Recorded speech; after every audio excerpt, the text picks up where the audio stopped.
আসসালামু আলাইকুম ভিউয়ার্স, কেমন আছেন সবাই? আশা করছি সবাই ভালো আছেন এবং সুস্থ আছেন। আলহামদুলিল্লাহ, আল্লাহর রহমতে এবং আপনাদের দোয়ায় ও ভালোবাসায় আমরা সবাই ভালো আছি। আর এই তো আজকে চলে এসেছি আমাদের বাড়িতে, যদিও বাড়ি এখনও কমপ্লিট হয়নি, তবে ইনশাআল্লাহ একদিন না একদিন তো কমপ্লিট হবেই। আর কাজও অনেকটা আমাদের হয়ে গেছে, নিচের কাজটা আর কি, এখন উপরের কাজগুলো আর কি বাকি আছে। আল্লাহ আল্লাহ করে দেখা যাক কবে আল্লাহ সাহায্য করে এবং আমরা আস্তে আস্তে উপরের দিকে উঠতে পারি আর কি। তো যাই হোক, অনেক কথাই বললাম। এখন হচ্ছে আমরা আজকে চলে এসেছি এখানে, কারণ হলো কিছু শাক পাতা নিয়ে যাব।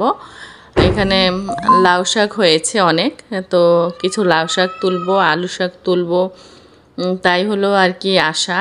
আর সিম একদম শেষ, এখন বাকি বুকি কিছু আছে আর কি হালকা পাতলা, তাই হচ্ছে আম্মু ওগুলো তুলতেছে। আর আমি হচ্ছে একটু আলু শাক তুলবো, অনেক দিন যাবত আলু শাক খেতে ইচ্ছে করতেছে, নেবো করে আসলে নেয়াই হচ্ছে না।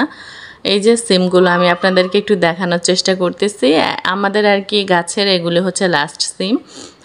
এরপর হচ্ছে আর যা হবে সেগুলো হচ্ছে এই যে শুকনো সিম, এগুলি থেকে আর কি বীজগুলি আর কি খাওয়া যাবে। তো এগুলো এখন নেব না, আর একটু শুকা গাছে থেকে তারপর হচ্ছে পেরে নিয়ে এগুলো ছুলে বীজগুলোকে সংরক্ষণ করে আপনি 1 বছর 1.5 বছর পর্যন্ত রেখে এগুলো খেতে পারেন, নষ্ট হয় না কিন্তু বীজ এরকম শুকিয়ে রাখলে।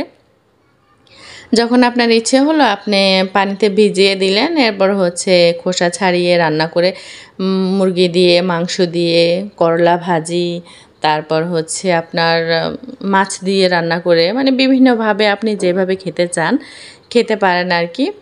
তো এই তো আমি আপনাদেরকে দেখানোর চেষ্টা করতেছি যে কত লাউ হয়, প্রচুর লাউ বের হয়, কিন্তু লাউ হচ্ছে টিকে না। এই তো দেখেন ছোট ছোট মানে অসংখ্য লাউ, কিন্তু এই যে দেখেন, এই যে এটা দেখেন কীরকমভাবে পচে যাচ্ছে, এইভাবে আর কি পচে যায়, এরকম ছোট ছোট বের হয়ে তারপর হচ্ছে এরকম পচে পচে সব নষ্ট হয়ে যায়। আর চারিদিকে এখন সিম গাছ যেহেতু প্রায় মরে যাচ্ছে, মরা মরা অবস্থায় পড়ে আছে আর কি, তাই হচ্ছে লাউ গাছগুলো এখন খুব সুন্দরভাবে হচ্ছে। এতদিন মনে হয় সিম গাছের ভয়ে, সিম গাছের পাতা মনে হয় খসখসা দেখে লাউ গাছ একটু ভয় পেত, তাই ছিল কুকড়ে শুকড়ে আর কি পড়েছিল এক জায়গায়। এখন দেখেছে যে না, ওদের অবস্থা খারাপ, এখন হচ্ছে আমাদের রাজত্ব, এখন আমরা রাজত্ব করব, ওদের আধমরা অবস্থা হয়ে গেছে, ওরা আর কিছু করতে পারবে না আমাদেরকে, এরকম একটা সাহস বা বুকে বল নিয়ে তারা এখন রাজত্ব করার জন্য পুরোটা এরিয়া আর কি জুড়ে বিস্তার শুরু করে দিয়েছে। তো দেখা যাক লাস্ট পর্যন্ত কি হয়, তারা বিস্তার করে তারপর হচ্ছে রাজত্বে, মানে যারা আছে আর কি তাদের রাজত্বে, তাদের জন্য ফল টল কিছু দেয় নাকি, সেই অপেক্ষায় আমরাও আছি। আর নিচে হচ্ছে এই যে আলু গাছগুলি, ওরাও আলহামদুলিল্লাহ বেশ ভালোই ছড়াচ্ছে আর কি শাখা কানা। যদি বৃষ্টি হতো তাহলে এখন আরও অনেক বেশি সুন্দর হতো আর কি। তারপরে মাসাল্লাহ খারাপ হয়নি, আগের চাইতে তো অনেক অনেক বেশি ভালো হয়েছে।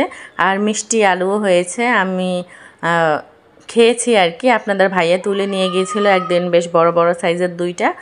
তো একটু কাঁচা খেলাম, দেখলাম যে তেমন মিষ্টি নেই, মনে হয় বালিতে হয়েছে, তাই হলো মিষ্টির পরিমাণ কম। বলতে পারতেছি না যে বালিতে হওয়ার কারণে মিষ্টির পরিমাণ কম নাকি এই আলুতেই মিষ্টি নেই। তো যাই হোক, সেগুলো হচ্ছে আমি কুচি কুচি করে কেটে ডিপে রেখে দিয়েছি। আহাদের জন্য হচ্ছে খিচুড়ি রান্না করলে বা একটু ফ্রাইড রাইস রান্না করলে ওই সঙ্গে হচ্ছে দিয়ে দিই, এমনি তো নর্মালি সিদ্ধ করে দিলেও খেতে চায় না, ও বহুত জ্বালাতন করে।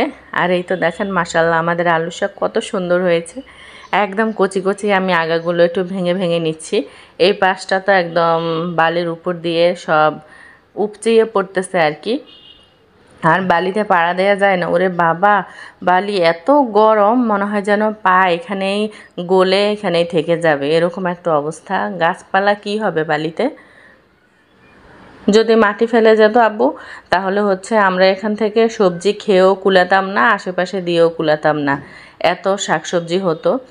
কিন্তু বালির উপরও আল্লাহ যতটুকু দিয়েছে ততটুকুর জন্য অনেক অনেক শুকর আলহামদুলিল্লাহ। আর এই যে এই সাইডটা দেখেন, এই সাইডটা আব্বু আর কি লাগিয়ে দিয়ে যায়নি, এই সাইডটা খোলা রেখে দিয়েছে। এই সাইড দিয়ে তারপর হচ্ছে পেছনের সাইড, ওই দিক দিয়ে মানুষজন ঢুকে হচ্ছে মানে অত্যাচার করে, ভেতরে ঢুকে হচ্ছে বালি টালি পাড়িয়ে, তারপরে হচ্ছে যে পুকুর ঢুকে হচ্ছে বালি সরাইয়ে মানে পায়খানা টায়খানা করে রেখে যায়। তারপর হচ্ছে অন্যান্য এনাদার লোকজনও ঢুকে ঢুকে হচ্ছে আমাদের কাঁঠাল গাছের ডাল কেটেছিল আপনাদের ভাইয়া সিম গাছে দেওয়ার জন্য, নিচে কয়েকটা সিম গাছ ছিল ওগুলোতে দেওয়ার জন্য অনেকগুলো ডাল কেটেছিল, সিম গাছে দিয়েও ছিলাম। এরপরে কয়েকদিন পরে 2 দিন না 3 দিন যাওয়া হয়নি, গিয়ে দেখি যে একটা ডালও নেই, সব নিয়ে গেছে। তারপর হচ্ছে আমাদের মোটর তো অনেক আগেই নিয়ে গেছে, আবার হচ্ছে আরও কি যেন ছিল আমাদের ওইখানে, ওইগুলিও নিয়ে গেছে। তাই হচ্ছে এখন ওই সাইডটা আর কি পুরোটা বন্ধ করে দিব যেন লোকজন ঢুকতে না পারে। তো এই তো আমি হচ্ছে এই দিক দিয়ে প্রচণ্ড রোদ, তার উপরে গরম বালি, তো আমি চেষ্টা করতেছি এক হাতে ক্যামেরা রেখে কোনো রকমে একটু লাউ শাক বলতেছি, আলু শাক তোলার জন্য।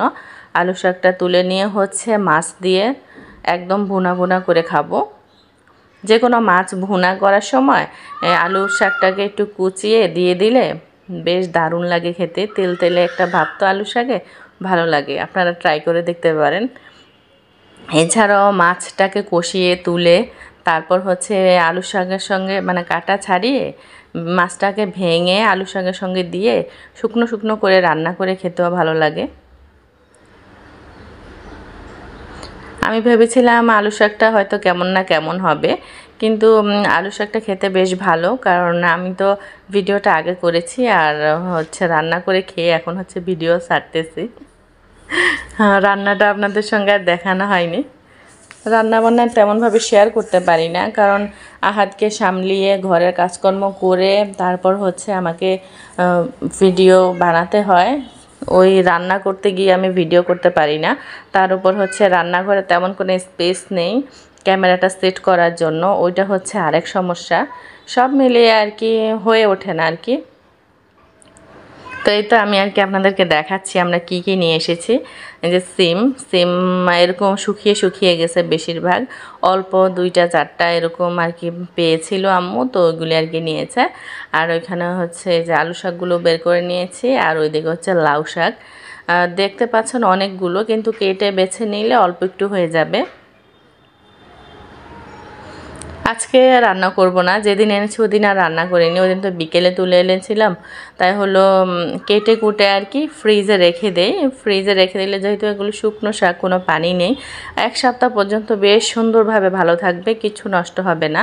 তবে খেয়াল রাখতে হবে ফ্রিজের গায়ের সঙ্গে যেন কোনোভাবে লেগে না থাকে, যদি ফ্রিজের গায়ের সঙ্গে লেগে থাকে শাক রাখার পর পলিথিন, তাহলে কিন্তু শাকটা ভেতরে কালো হয়ে পচে যাবে। তাই হচ্ছে সুন্দর করে কেটে ফ্রিজের গায়ে যেন না আর কি স্পর্শ করে ওইভাবে রেখে দিতে হবে, তাহলে আপনি 1 সপ্তাহ 10 দিন পর্যন্ত শাকটা ভালো থাকবে। যখন ইচ্ছা হলো বের করে ধুয়ে রান্না করে নিলেন। আসলে শাক কাটা হচ্ছে খুবই ঝামেলার, আর খুব সময় লাগে শাক বাছতে। শাকটা আমাদের শরীরের জন্য খুবই উপকারী একটি খাবার, ডাক্তাররা গেলেই বলবে শাক খাবেন, সবজি খাবেন, যদিও শাকটা আমাদের খুবই কম খাওয়া হয়, সবজিটা খাওয়া হয়। এখন হচ্ছে শাক সবজি সব যা যা আর কি এনেছে এগুলো কেটে বেছে নেব মা মেয়েতে মিলে, তারপর হচ্ছে এগুলোকে আবার হচ্ছে ফ্রিজে রাখতে হবে আলাদা আলাদা করে, যেন নষ্ট হয়ে না যায়। সিম বাইরে থাকলে কেমন যেন শুকিয়ে শুকিয়ে আসে, এমনিতেই তো গাছে থেকে অর্ধেক শুকিয়ে গেছে। তো সিমগুলো আমি আগে বেছে সরিয়ে নিচ্ছি, তারপর হচ্ছে শাক বাছতে হবে, অনেকটা সময়ের ব্যাপার। আর আমাদের আরেকজন তো পার্টনার আছে, ছোট পার্টনার, ডিস্টার্ব করার জন্য। তো আজকের ভিডিওটা আমি এখানে শেষ করব। সবাই ভালো থাকবেন, সুস্থ থাকবেন, নিজেদের খেয়াল রাখবেন। আল্লাহ হাফেজ।